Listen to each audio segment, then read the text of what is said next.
Hey, it's good to talk to you again. It's been a while, but I wanted to talk today about something that has been on my mind a lot recently, and I feel like more people should be talking about it. And I'm not saying in a sense that it's something that needs to be immediately addressed, but more in a way that it feels obscure and not enough people that I feel like should know about this know about it. In other words, I I wish I didn't have to feel like I'm the only person who feels this way about this particular topic. And it's important to realize that, the people that you surround yourself with are the people who make up who you are in a way. The people that you spend your time with um, play a very important role in your life for pushing you in the direction that you want to go and supporting you in many different ways. But beyond that, there's a level of conformity and knowledge about interpersonal relationships between people in a sense where you have to feel connected on a deeper level to really say that you have a true bond or a relationship with someone. And when that relationship can feel challenged because of this, it's not something you, at least from my perspective, it's not something that I would want to put up with. So, what I wanted to talk today about was consciousness and what consciousness is. What is experience? What is life as we know it? And that seems like such an outlandish term to somebody who has never put a second thought into it. They just think that I'm alive, this is it. But there's so much more to it. And I want people to become more aware of the fact that they are not just their body. They're not just the slab of meat that walks across the earth every day. They're the people who, or they are people who want to better themselves.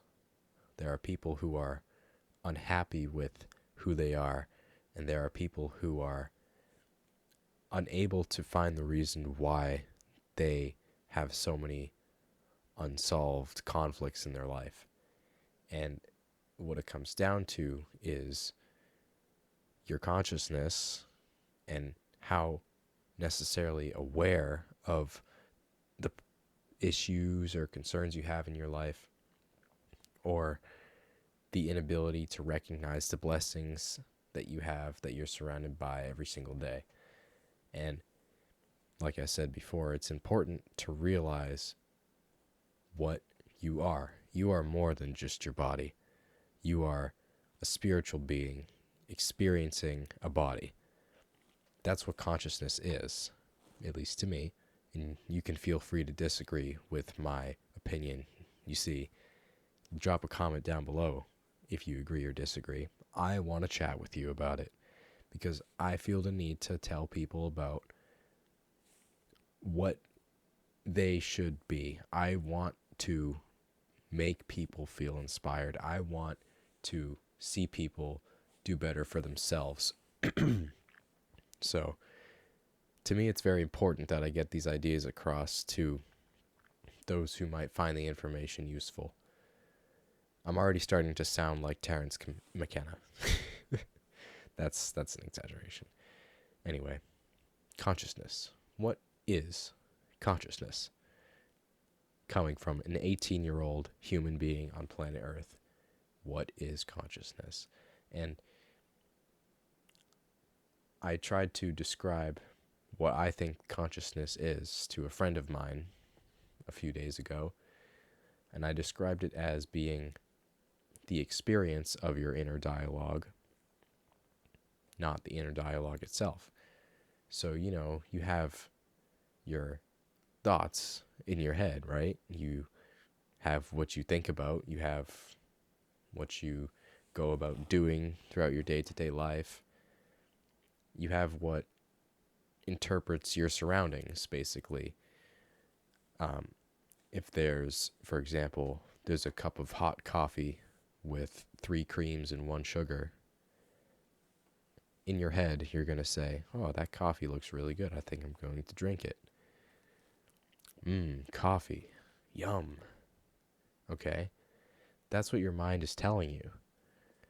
But your mind is not telling you that in a way where you need to act on it immediately. It is just something that forms, and then you listen to it forming, and you make the decision then to pick up the mug of coffee and drink it. Another example is a squirrel conscious? Does a squirrel think about, they have to get up for work in the morning, or what time they should go to bed, or how much money they have? No, they don't think about that. I would argue that a squirrel is not conscious. However, a squirrel still has thoughts, and they're not English human language, but it's still like information in the squirrel's brain that wants to tell him, I need to bury this nut here. They think about that. Not in a translatable way that we can understand, but that's a thought that forms in their head that they want to act upon. Of course, we're still talking about a squirrel. But the difference between a little animal like that and us humans is that we have the awareness that we want to think that we want to bury nuts here. Such a crazy example, I know, but ChatGPT asks, are you asking about storing nuts for later, like squirrels do, or something else? I wasn't talking to you, Siri. Okay, I'll stay quiet then. That was from ChatGPT. Yeah. Check important info for mistakes. Yeah. Mistakes include squirrels are not conscious. Anyway, I digress. But it's taken a lot of balls that I've had to build up to make this video, in a sense that I don't want to come across in a way that I'm trying to act like I'm smarter than somebody. I'm not trying to come off as I'm smart about this and you're not. No, I'm just trying to expand your perspective. Anyway, like I was saying, a squirrel does not perceive the thought that they want to bury this nut here. They act upon the thought as it comes to them. Just like if you see the delicious hot coffee, the thought forms in your head, this is delicious hot coffee, I want to drink it. You're going to drink it because you're acting on your thoughts. The problem is, when people act on their thoughts too much, they tend to get less logical. They tend to be more, I want this and I'm going to get this now. Rather than, I have this goal in mind that I want to achieve. What do I need to do to get there? There's a difference between wanting to pick up the mug of coffee and thinking about what needs to be done in order to make the coffee, pick up the coffee, digest the coffee, all that. And it's important to realize you are experiencing yourself wanting to drink the coffee. You are listening to the thoughts that form in your head. You are not the thoughts that form in your head, because the thoughts that form in your head are forming based on all the external reality that you're experiencing. Everything that happens around you, in front of you, what you see, what you smell, what you hear, what you touch, your senses are how you form your thoughts and then decide what to do. And there's levels of thinking. And I could talk about the whole math videos that I watched And I could talk about how, well, if I could remember specific details from that video, but the different levels of thinking come into play here. Are you thinking about only yourself? Are you thinking about other people's perspectives? That's one thing. But the other thing to understand is that the fact that you are conscious means that you are listening to your thoughts. That is what consciousness is. That's what I believe it to be. And that's what I feel like more people should become aware of, because once they become aware of the fact that you are hearing the thoughts as they form in your brain, you can become certain that you still have control over your situation. Many times people find themselves stressed out or angry or really, really depressed or sad about a certain situation in their lives, and they feel as though there's nothing that they can do about it, and they don't know what to do to change what they want to change to make the situation that is impacting them in a negative way go away. They don't know what to do because they're so stuck in their thoughts that are forming from the situation itself. So when you become aware that your thoughts are forming in your head and you're listening to your thoughts, you can then figure out the ways to solve the problem. Sounds like a lot, right? Watch this again if you want to. Think about it. Think about it. I'm waiting. All right. So you thought about it a little bit. Back to my friend who I tried to explain this to. I tried to explain to him this very simple sentence. Your consciousness is experiencing the thoughts in your head, your inner dialogue. It is not the inner dialogue in the thoughts themselves. Your consciousness is experiencing those thoughts, much like if somebody in front of you talks to you and you hear it through your ears and you hear what they say. Your brain is talking to you and you're hearing what your brain has to say. That's what your consciousness is. And, you could argue that it's all inside of your brain, so it's all one, and then obviously the thoughts become what you are. But really, what you are is your experience in your body of those thoughts. And he said he tried to tell me that he had absolutely no idea what I was talking about, and in fact tried to argue me, saying, "No, Colby, that's not even possible, because what can my brain possibly be listening to if there's no actual audio being heard through my ears?" And I'm trying to say to him, it's not the audio. There's not audio because it's not audio. It's what you understand. It's your programming language.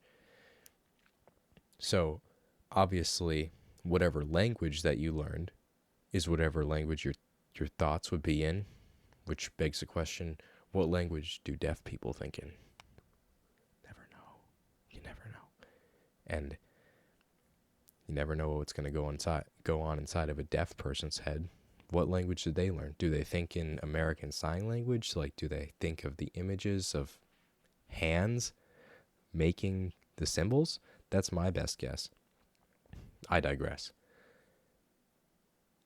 But with the fact that the audio, okay, in air quotes, audio of your thoughts obviously is not actual audio that you're hearing with your ears.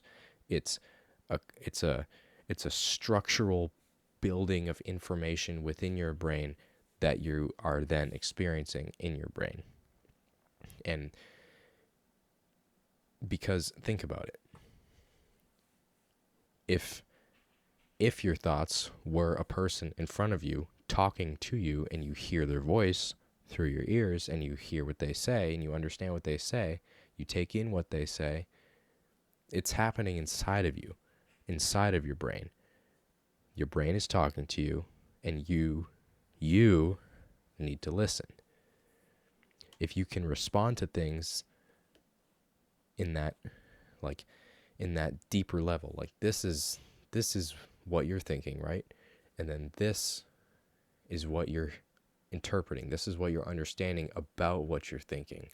So if you can experience this deeper level of your thoughts, you can really figure out what the fuck is going on in your life. You can really figure out why you feel a certain way. And when you understand that you are experiencing your thoughts and emotions rather than being your thoughts and emotions, you can better analyze a situation and better form a solution to a problem or act on a positive situation in a positive way to build on it. I can't wait for all my friends to call me crazy when they see this video, which I'm not going to send to them. But like I said, I can't express enough how important it is to realize you are listening to your thoughts. You are not being your thoughts. Shh. Dorothy.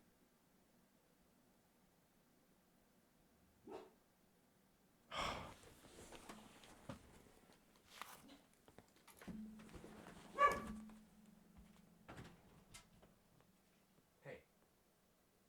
Shh. Come in here. Come in here. Oh, you're such a good girl. So sorry about that interjection there. Up. Go up.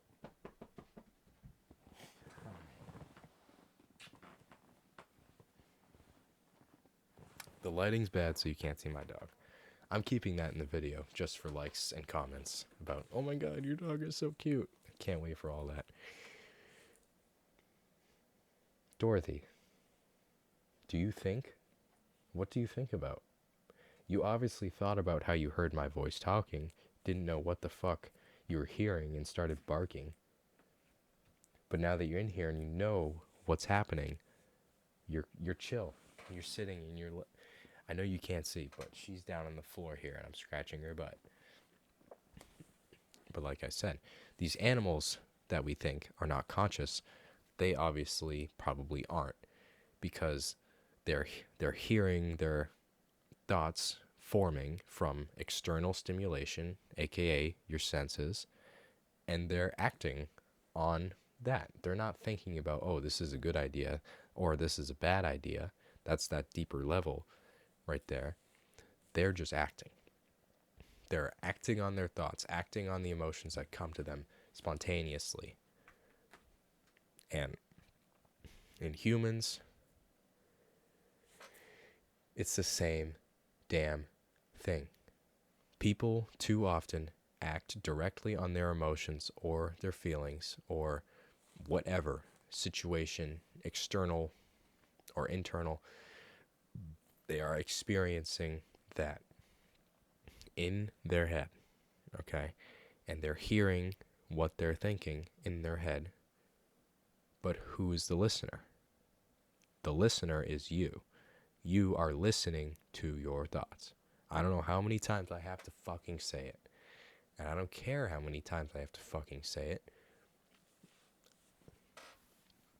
And I don't care that I get a little bit frustrated when people just refuse to interpret and refuse to even try to understand what I'm talking about. Great example. I'm experiencing myself being frustrated with the fact that some people don't even try to understand this. And because of the fact that I experienced such frustration in trying to describe this to somebody who is one of my good friends,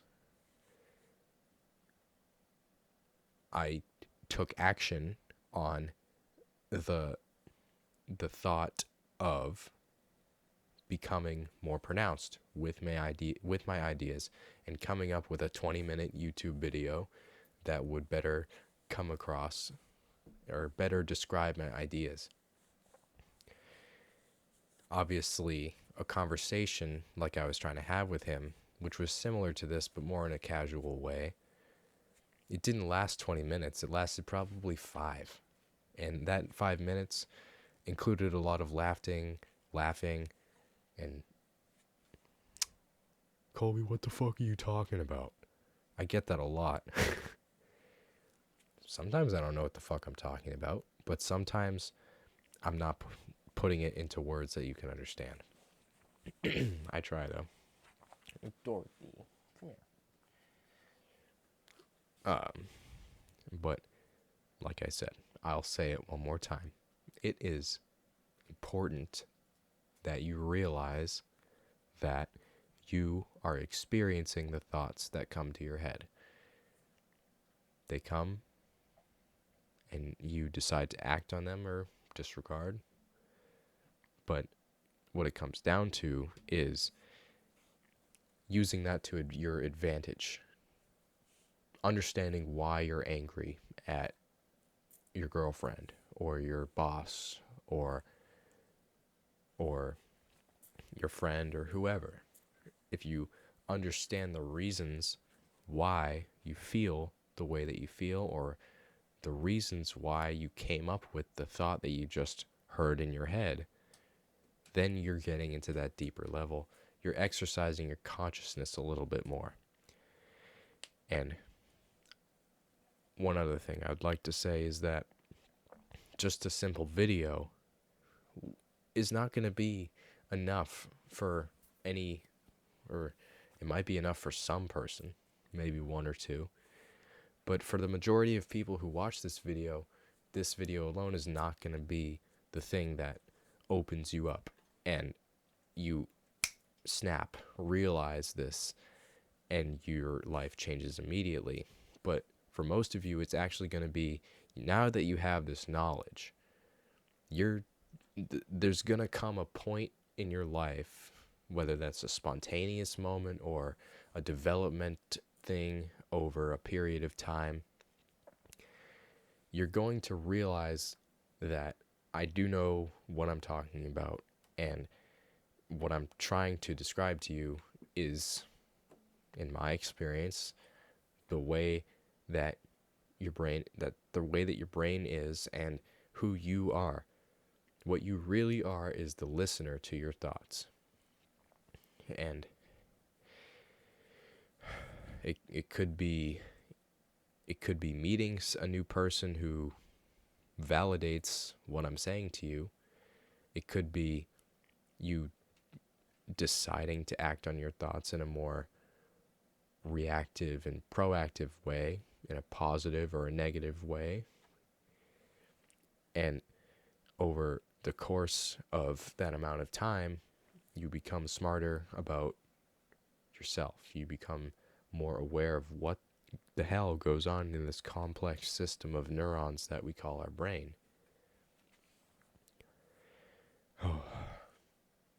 That's all I have to say for now. Stick around for the next video. This has been Colby.